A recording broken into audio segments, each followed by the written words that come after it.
যেই নবীর কথা আজীবন ওয়াজে শুনলেন, যেই নবীরে নামাজের তাশাহুদে বসে সালাতু সালাম পড়ে শোনার, যে নবীর জন্য দেহের তাজা রক্ত আমরা বিলিয়ে দিতে রাজি, ওই নবীর কবরের সামনে যে যখন দাঁড়াবেন আর ভাববেন আমার আর নবী থেকে ব্যবধান 5-6 হাত, এইখানে আমার নবী শুয়ে আছে, এইখানে আমি, আপনি কি ধৈর্য ধারণ করতে পারবেন?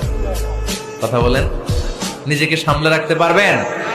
আমার নবীর কোন উম্মত প্রথম যখন উমরা করতে যায়, হজ করতে যায়, নবীর কবরের সামনে দাঁড়িয়ে নিজেকে সামলে রাখতে পারে না, চিৎকার দিয়ে কান্না আসে, চোখ দিয়ে ধা ধা করে অশ্রু ঝরে। যেই নবীর ভালোবাসা আমার হৃদয়ের মধ্যখানে, আমার নবী নাকি শোয়া আছে এই জায়গায় আমার নবী শোয়া।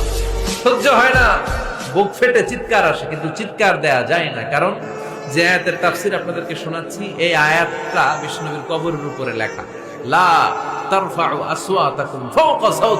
আমার মৃত্যুর পরে পৃথিবীর সব মানুষ যদি আধুনিক হইয়া উন্নয়ন হইয়া চাঁদের দেশেও চলে যায়, আমি তো নাই,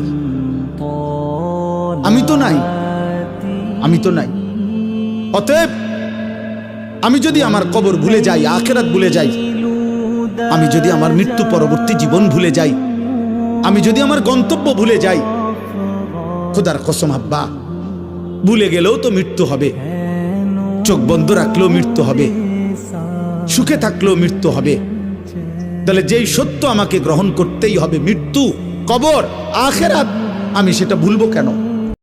তুমি বলবা হুজুর 3 বছর ওর সাথে আমি প্রেম করছি, বিশ্বাস করেন ও সবসময় বোরকা পরে, আমার সাথে ছাড়া আর পৃথিবীর কারোর সাথে গত 3 বছরে আমি কোনোদিন দেখি নাই কথা বলতে।